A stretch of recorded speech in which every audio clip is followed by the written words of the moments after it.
A few days ago, we witnessed something special when a Mii Gunner player won the Central American South Online Qualifier for the World Tour without dropping a single set. Mii Gunner is commonly ignored on tier lists due to unfamiliarity, and those that do include it tend to have it tiered fairly lowly. This is why it's amazing that this Mii Gunner achieved this incredible feat. Still, the fashion that he did it in is greater, 3-0ing Shining Mark, who has rankings of 9th and 33rd on the last two Wi-Fi Warrior rankings and winners finals. After that, he proceeded to 3-0 him in grand finals as well. How did he do it? Let's find out. In the first game of grand finals, Shining Mark got absolutely dismantled by Capitancito, getting 3 stocks. In the second game of grand finals, Shining Mark had a commanding lead going into his last stock, but still, he lost the game, and it was 2-0 Capitancito. In the last game, it was very close, but still, Capitancito managed to edge it out over Shining Mark. But before we talk about the final game, there are a few things we need to talk about, including Moveset, because Mii Gunner is quite the obscure character. The neutral special that Capitancito was using was Charge Blast. This move is similar to Samus's Charge Shot with one main key difference.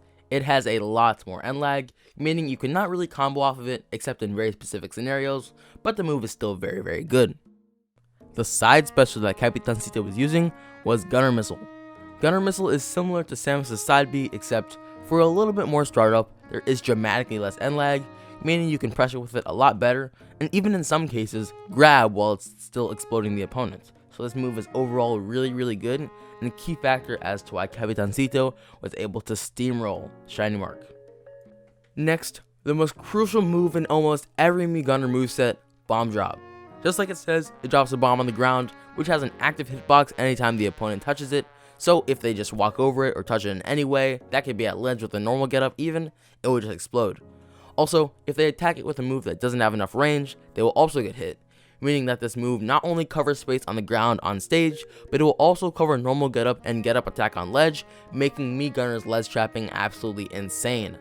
Lastly, the recovery move that Capitancito was using was Arm Rocket. This is a fast recovery move that has pretty good range, and you can angle it anywhere that's not anywhere close to downward, and it also has pretty low landing lag if you manage to do it on stage, so overall a pretty good recovery move. However, there is one downside to it, being that it just doesn't have a hitbox, so it can be pretty challengeable. For more information on the moves that weren't in Capitancito's moveset, you can check your local Mii Fighter customization shop. For now, let's talk about the stage that they went to, because they actually went to the same stage every single game. The stage that they went to was Battlefield. At first glance, this seems like a pretty odd stage pick for Mii Gunner if you know the character. However, upon further inspection, this stage pick actually makes a lot of sense. It impedes the movement of Pikachu's Thunder Jolts, which are key for Mii Gunner being able to set up what he wants and control the space that he wants. Even though Mii Gunner doesn't really get anything off platforms, it's the fact that he's able to do what he wants uninterrupted and control a lot of the space, which is why I think that Capitancito chose to go to Battlefield every single game. As for what Pikachu gets off of the stage, he's able to do some cool little setups, and also he's able to shark a lot better than Mii Gunner can. Also, because Battlefield has a high ceiling, and Mii Gunner has a pretty good up smash for killing, it makes sense that the Pikachu would want to go to this stage. In my opinion, this is a great example of stage picking nuances. Knowing that even though a stage is not going to benefit you that much, the damage it's going to cause to the opponent is even greater, is really good game sense and something we can all learn from. Finally, there are 2 nuances of the matchup we need to go over. First off is the fact that Gunner Missile can actually go through Thunder Jolts, meaning that it is not so safe to Thunder Jolt, and combined with the platforms, Thunder Jolt is just not really a good option. Second, even though Pikachu likes to go off stage really hard to get those edge guards, Mii Gunner can actually do this funny little thing where he reverses his neutral special, jumps and then forward airs, and gets a huge wave of momentum and ends up right back on the stage, so edge guarding him can sometimes be risky and negates one of Pikachu's main strengths. Before we get to the analysis of pointing out a few key things in the last game, I hope you guys enjoyed the first 4.5-ish minutes of me pointing out some things that I hope will help you with your stage picking or just figuring out what kind of matchup would be good for you or not good for you.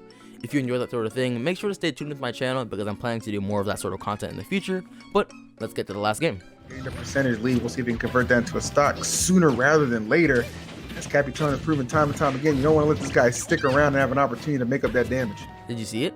That up smash raid that Shining Mark went for was actually something that worked in game 2, but Capitancito was adapting throughout the entire set, not just through one game. so he's able to avoid that up smash, which is something that you have to keep in mind. You can't just adapt to what your opponent is doing that game, you have to adapt to what they've been going for the entire set, and change your gameplay accordingly.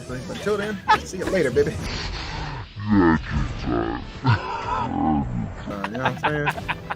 We got these new cats out here doing the damn thing, man. All right, looks like that chaos control is fading now, so... Oh, but that's stock too! This is a beautiful example of counter-adaptation by Shiny Mark. Capitancito is a good enough player to know that jumping again after doing that little grab is probably not the best idea, so this time he decides to spot dodge. However, Shiny Mark is already on it, and he manages to get the up smash, and he gets a stock lead. He survives with the double jump, tries to get the snipe off the top. Okay, no double jump here, still really hard to get that quick attack. There's the up air to get rid and disarm that bomb that has caused so much trouble for Shiny Mark, man. That has been you've done him in so many times, great up. So right here, Capitancito actually gets a tiny bit of MKLeo syndrome. And what is MKLeo syndrome?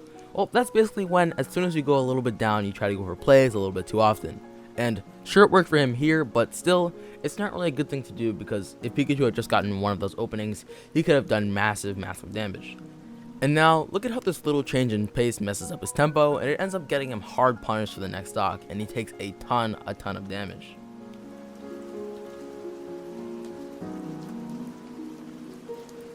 And now look at how successful he is when he starts playing his own game again.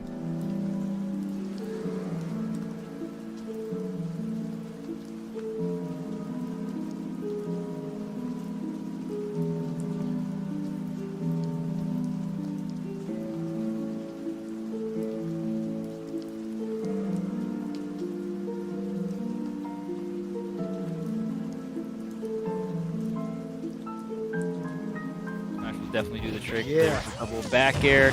You gotta respect the up tilt too. There's so many threats that Shiny Mark has to look out for. See, down B bomb, gonna hit, but not really KO. And this should be the up smash. No. Interesting. Kind of almost a bit of unexpected hesitation from Capitan, but Even the commentators noticed this one. While it is a small thing, you have to remember to play with confidence.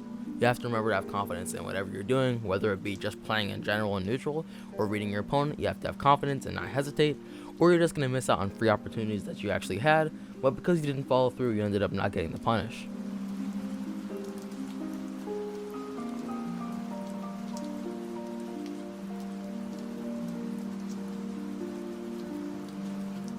There you have it.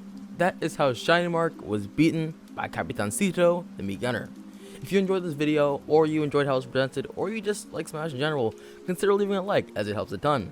If you really want to see more of this stuff, then consider subscribing, as I definitely have more of it on the way. Anyway, hope you enjoyed, and have a great day. Later.